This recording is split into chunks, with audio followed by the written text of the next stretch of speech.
ಅಂದ್ರೆ ಈಗಿನ ಇದ್ರಲ್ಲಿ ಹಾಲು ಅಷ್ಟು ಒಳ್ಳೆಯದಲ್ಲ ಅಂತ ಹೇಳ್ತಾರೆ, ಯಾಕೆ? ಅದರಿಂದ ಏನ್ ದುಷ್ಪರಿಣಾಮಗಳಿದೆ? ಅದು ಒಳ್ಳೇದಿಲ್ಲ ಅಂತ ಜನ ಅನ್ಸ್ತದೆ ಹೊರತು, ಬಟ್ ನನಗೇನೋ ಪರ್ಸನಲ್ ಆಗಿ ನನಗೇನು ಆ ತರ ಅನ್ಸೋದಿಲ್ಲ ಅನ್ಸುತ್ತೆ.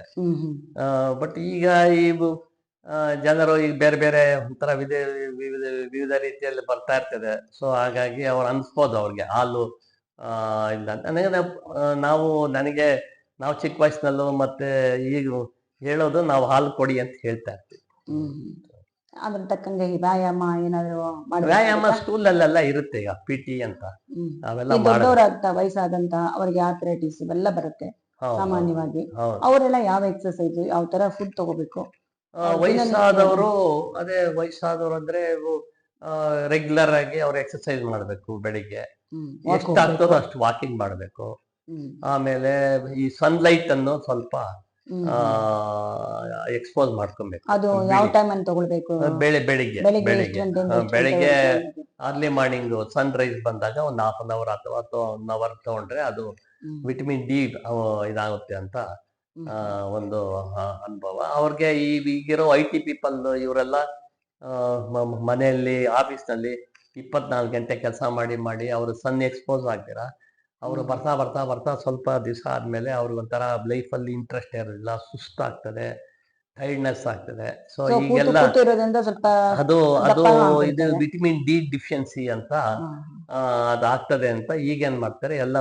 ಅದ್ರ ಬಗ್ಗೆ ನಿಮ್ಗೆ ಆಗ್ಲಿಲ್ಲ ಅಂದ್ರೆ ವಿಟಮಿನ್ D3 ಅಂತಿದೆ, ಅದನ್ನ ತಗೊಂಡ್ರೆ ಒಳ್ಳೇದು ವಿಟಮಿನ್. ಹಾಗೆ ಈ ಕೆಲ್ಸಕ್ಕೆ ಹೋಗುವಂತ ಮಹಿಳೆಯರು ಅಂದ್ರೆ ಕೆಲವು ಸಲ ನಿಂತ್ಕೊಂಡೇ ಮಾಡ್ಬೇಕು. ಟೀಚರ್ಸ್ ನಿಂತ್ಕೊಂಡೇ ಕೆಲಸಗಳು ಮಾಡ್ತಾರೆ, ಪಾಠ ಹೇಳ್ಕೊಡ್ಬೇಕಂದ್ರೆ ನಿಂತೇ ಮಾಡ್ಬೇಕು. ಇನ್ನು ಕೆಲವು ಇದ್ರಲ್ಲೆಲ್ಲ ನಿಂತ್ಕೊಂಡು ಮಾಡುವಂಥದ್ದು ಬಹಳ ಇರುತ್ತೆ.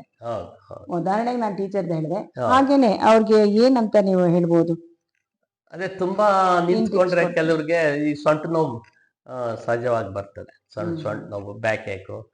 ಆಮೇಲೆ ತುಂಬಾ ಜನ ಮೆಟ್ಲತ್ತಿ ಇಳಿದ್ರೆ, ಸ್ಕೂಲ್ಸ್ ನಲ್ಲೆಲ್ಲ ಮೆಟ್ಲತ್ತಿ ಇಳಿಯೋದು, ಅವ್ರಿಗೆಲ್ಲ ಸ್ವಲ್ಪ 40 ವರ್ಷ ಆದ್ಮೇಲೆ ಮಂಡಿ ನೋವು ಬರುತ್ತೆ. ಆಮೇಲೆ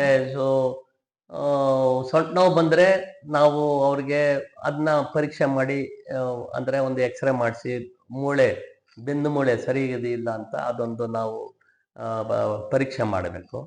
ಅದು ನಾರ್ಮಲ್ ಇದ್ರೆ ಅದು ಮಸ್ಕ್ಯುಲರ್ ವೀಕ್ನೆಸ್ ಅಂತ ಒಂದು ಬ್ಯಾಕ್ ಏಕು. ಸೊ ಇದು ಸರ್ವೇ ಸಾಮಾನ್ಯ. ಆಮೇಲೆ ಮಂಡಿ ನೋವು, ಅದು ಸರ್ವೇ ಸಾಮಾನ್ಯ. ಸೊ ಇವೆರಡು ಈಗ ನನಗೆ ಇತ್ತೀಚೆಗೆ ಬಹಳ ನಮ್ಮ ನಮ್ಮ ಕ್ಲಿನಿಕ್ ಅಲ್ಲಿ ಬಹಳ ಜನ ಬರ್ತಾರೆ, ನನಗೆ ಬ್ಯಾಕ್ ಏಕು, ನಾನು ಟೀಚರು, ಮಂಡಿ ನೋವು. ಸೊ ಅವ್ರ ಸಮಸ್ಯೆ ಏನಂದ್ರೆ ಒಂದು 5-6 ಸಲ ಹತ್ತಾರೆ, ಮೆಟ್ಲೆಲ್ಲ ಹತ್ತೋದು. ಆಮೇಲೆ ಮತ್ತೆ ಯೂಶಲ್ ಆಗಿ ಲೇಡೀಸು ಸ್ವಲ್ಪ ಒಬಿಸಿಟಿ ಜಾಸ್ತಿ ಇರುತ್ತೆ.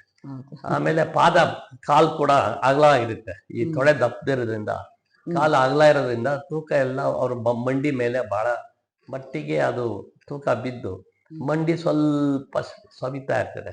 40 ವರ್ಷ 45ಕ್ಕೆಲ್ಲ ಸವಿಯುತ್ತೆ. ಇದಕ್ಕೆ ಮೆನೋಪಾಸ್ ಕೂಡ ಏನಾದ್ರು ಕಾರಣ ಇದೆ? ಸೊ ಅದು ಈ ಮೆನೋಪಾಸ್ ಆದ್ಮೇಲೆ ಸ್ವಲ್ಪ ಮೂಳೆ ಎಲ್ಲ ವೀಕ್ ಆಗ್ತದೆ. ಸೊ ಈ ಹಾರ್ಮೋನಲ್ ಡಿಫಿಷಿಯನ್ಸಿ ಆಗಿ, ಇಂಬ್ಯಾಲೆನ್ಸ್ ಆಗಿ, ಸೊ ಆವಾಗ ಆ ಮೂಳೆ ಎಲ್ಲ ಹಾರ್ಮೋನಲ್ಲೂ ಏನಾಗುತ್ತೆ, ಮೂಳೆನ ಎಳೆಯುತ್ತೆ. ಸೊ ಆಗ ನಾವು ಏನ್ ಮಾಡ್ತೀವಿ, ಆಸ್ಟಿಯೋಪೋರೋಸಿಸ್ ಅಂತ ಹೇಳ್ತೀವಿ. ಸೊ ಅದು ಟೊಳ್ಳಾಗ್ತದೆ ಮೂಳೆ. ಆವಾಗ ಏನ್ ಮಾಡ್ತದೆ, ಸೊಂಟ ನೋವು, ಬೆನ್ನು ನೋವು ಇವೆಲ್ಲ ಸರ್ವೇ ಸಾಮಾನ್ಯ. ಹಾಗೇನೆ ನೀವು ಈಗ ಇದಲ್ದೆ ಡಾಕ್ಟರ್ ವೃತ್ತಿ ಅಲ್ಲದೆ ಇನ್ನೇನು ಮಾಡ್ಬೇಕು ಮಾಡ್ಕೊಂಡಿದ್ದೀರಾ ಡಾಕ್ಟರ್? ನಾನು ನನ್ನ ಈ ಸರ್ವಿಸ್ ನಲ್ಲಿ ಗೌರ್ಮೆಂಟ್ ಹಾಸ್ಪಿಟಲ್ ಅಲ್ಲಿ, ಅಂದ್ರೆ ವಿಕ್ಟೋರಿಯಾ, ಬೋರಿಂಗು ಮತ್ತೆ ಮೈಸೂರು ಕೇರ್ ಹಾಸ್ಪಿಟಲ್ ಅಲ್ಲಿ ಕೆಲಸ ಮಾಡಿ, ಅಲ್ಲಿ ಸುಮಾರು ಜನಕ್ಕೆ ಶಸ್ತ್ರಚಿಕಿತ್ಸೆಯನ್ನು ಮಾಡಿ, ಅವ್ರಿಗೆಲ್ಲ ಈ ಮೊದಲು 30-25 ವರ್ಷದಿಂದ ಈ ಮಂಡಿಗೆ ಅಥವಾ ಈ ಸೊಂಟ ನೋವಿಗೆ ಇವಕ್ಕೆಲ್ಲ ಅಷ್ಟು ಶಸ್ತ್ರಚಿಕಿತ್ಸೆ ಇರಲಿಲ್ಲ. ಅವಾಗೆಲ್ಲ ನಾನು ಪ್ರಯತ್ನ ಪಟ್ಟು ಆದಷ್ಟು ಬಡಬಗ್ಗರಿಗೆ ಮಂಡಿ ಚೇಂಜು, ಮತ್ತೆ ಹಿಪ್ ಚೇಂಜು, ಈ ಸೊಂಟ ಚೇಂಜು, ಮತ್ತೆ ಈ ಆರ್ಥೋಸ್ಕೋಪಿ ಅಂತ ಒಂದು ಇನ್ಸ್ಟ್ರೂಮೆಂಟ್ ಯೂಸ್ ಮಾಡಿ ಅದಕ್ಕೆ ಸುಮಾರು ಜನಕ್ಕೆಲ್ಲ ನಾನು ಬಡ ರೋಗಿಗಳಿಗೆ ಅನುಕೂಲ ಮಾಡಿಕೊಟ್ಟಿದ್ದೀನಿ. ಈಗ ಇತ್ತೀಚೆಗೆ ಈ ನಮ್ಮ ಮೂಳೆ ಸೆಕ್ಷನ್ ನಲ್ಲಿ, ಅಂದ್ರೆ ಆರ್ಥೋಪೆಡಿಕ್ಸ್ ನಲ್ಲಿ ತುಂಬಾ ಬೆಳವಣಿಗೆ ಆಗಿದೆ. ಈ 15-20 ವರ್ಷದಿಂದ ಬಹಳ ಮಟ್ಟಿಗೆ. ಹೇಗೆ ನಾವು ಈಗ ಮೊಬೈಲ್ ಇಲ್ಲ, ಮತ್ತೆ ಹೇಗೆ ಈಗ ಮೊಬೈಲ್ ಹೇಗೆ ಇಂಪ್ರೂವ್ ಆಗಿದೆ, ಕಾರ್ಗಳು ಹೆಂಗೆ ಇಂಪ್ರೂವ್ ಆಗಿದೆ, ಟೆಕ್ನಾಲಜಿ ಆ ತರ ಈ ಮೂಳೆನಲ್ಲಿ ಶಸ್ತ್ರಚಿಕಿತ್ಸೆ ಮತ್ತೆ ಅದಕ್ಕೆಲ್ಲ ಒಂದು ಜೋಡಣೆ ಇವೆಲ್ಲ ತುಂಬಾ ಇಂಪ್ರೂವ್ಮೆಂಟ್ ಆಗಿದೆ. ಸೊ ಹಾಗಾಗಿ ಈಗ ಒಂದು ಆಕ್ಸಿಡೆಂಟ್ ಆಗಲಿ, ಅವ್ರಿಗೆ ಒಂದು ಟ್ರೀಟ್ಮೆಂಟ್ ಆಗಲಿ, ಆಮೇಲೆ ಅವ್ರನ್ನ ಮೂಳೆ ಜೋಡಿಸುವಂತ ಶಸ್ತ್ರಚಿಕಿತ್ಸೆಗಳು, ಮತ್ತೆ ICU ಮೊದಲೆಲ್ಲ ICU ಇರ್ಲಿಲ್ಲ. ನಾವಿದ್ದಾಗ ನಾವು ಕೆಲಸ ಮಾಡುವಾಗ ICUನೇ ಇರ್ಲಿಲ್ಲ.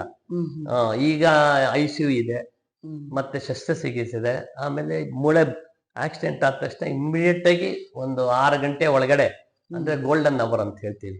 ಸೊ ಆ ಗೋಲ್ಡನ್ ಅವರ್ ನಲ್ಲಿ ಅವರಿಗೆ ಶಸ್ತ್ರಚಿಕಿತ್ಸೆ ಮಾಡಿದ್ರೆ ಅವರಿಗೆ ಬಹಳ